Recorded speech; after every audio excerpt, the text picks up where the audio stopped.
We're delighted to have another Astria House call, and this time around we are talking with General Surgeon. That means he's made his way up from Colonel Surgeon and Lieutenant Colonel Surgeon all the way to General Surgeon, a promotion, of course. Dr. Andreas Schneider. Good morning, sir. How are you? I'm great, Dave. How are you doing today? Good. We're delighted to have you here. We love our house calls from Astria. And we always learn a ton, and I'm always impressed by the level of expertise that we have in our region, and it's just really fun for me and our listeners to kind of take some pride in what we have going on medically around here. So good on you. So, there are brain surgeons and all these. You just like, I got it all, right? I mean, I'm just going for the general. So, explain to us. He only operates on General's, Lance, and you're a private. So, what can I say? Give it up. What exactly is general surgery? Yeah, well, like you said, anything and everything. No, that's not true. So, it depends on where you're at. So, if you got a center that has a lot of specialists, then that general surgery might be more focused on something. But if you're out here in the country where there's not that many specialists, general surgery can be anything from the, skin and internal organs from the face downwards. So if you have a thyroid problem, that could fall under general surgery. If you got a lung problem or some fluid in your fluid, that can fall under general surgery, even in places like this. But more commonly, we focus on the abdomen. So gallbladder problems, stomach problems, colon problems, and skin conditions, things like that is all general surgery. All right, where did you earn your medical degree? Because I was expecting some accent. Yes, I was in Germany. Germany? Yes. So I'm from Ludwig. I lived in Germany for over 25 years. Wow. And went to school in Ludwig Maximilian Universität in Munich, which was a beautiful place to study. Wow. Great place to be. Yeah, it was cool.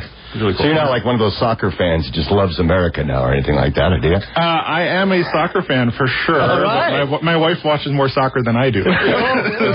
Here's the thing. Very good. German. When he goes in for an operation and it's successful, he goes, goal! That's right. But wait. Get the punchline. He goes, goal bladder. Okay. See? There's a punchline. There you go. All right. Some of the most common reasons patients are referred to you. So most of the time patients come with gallbladder problems or intestinal problems. They've gotten some problem with their colon, or they come in with appendicitis. That's a pretty common cause for me to take care of somebody here in the region. I've had an appendectomy. I've had a gallbladder removed. Where were you when I needed you, sir? Yeah. Well, you got a couple more bucketable organs, so we can work on that. My wife has been dealing with a high anal hernia for years. Wait, no, it's not. I'm not saying that right. You said it so wrong.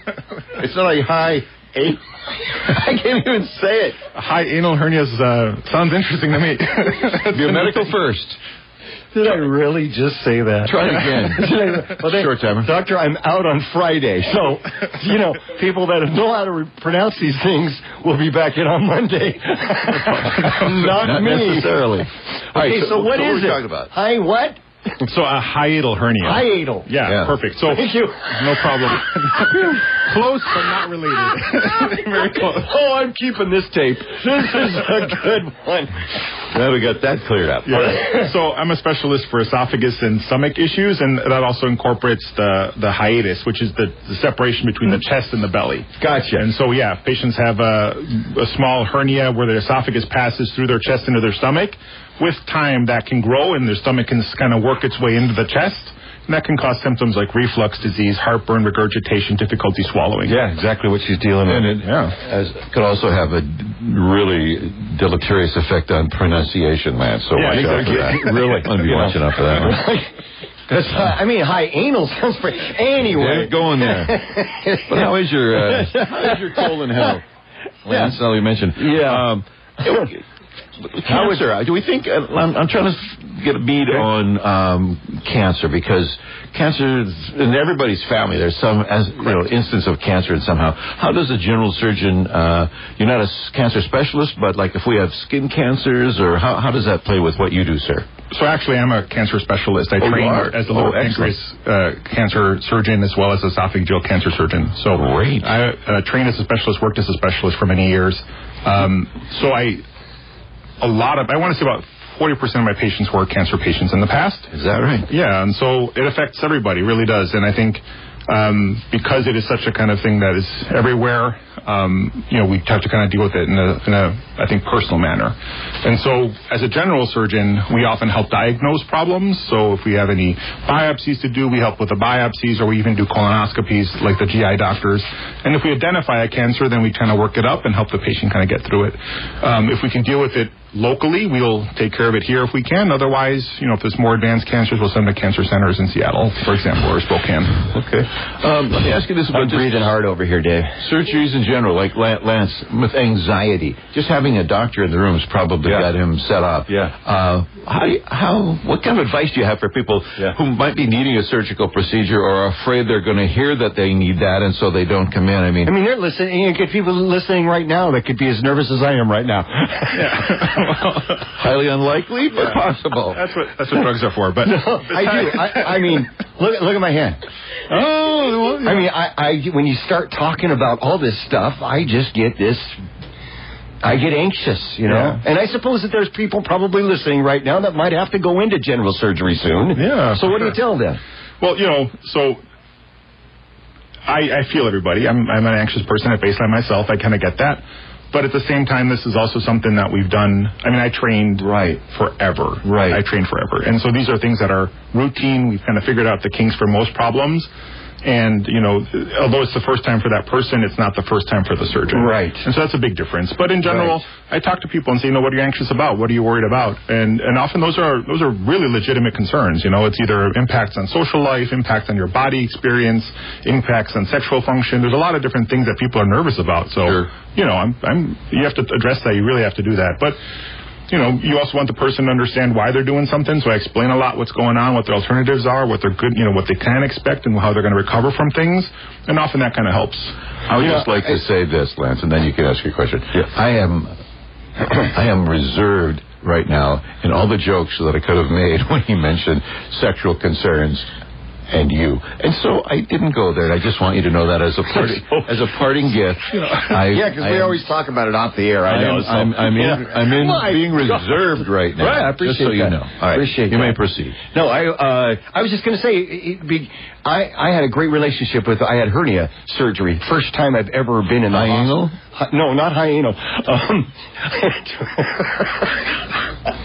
Anyway, it's gonna live for a while, man. No, I know. No, it was the first time I'd ever been to the hospital or to have a surgery or anything, so that really freaked me out. But I think the thing that really happened is I got to know my doctor. Right. I felt comfortable around him. He told me everything I needed to know. Right. I felt that, like he's changed tires for years, so I don't have to worry about this. Right. All those things that you just said are just so vitally important. So if you're a patient out there, seek those things out.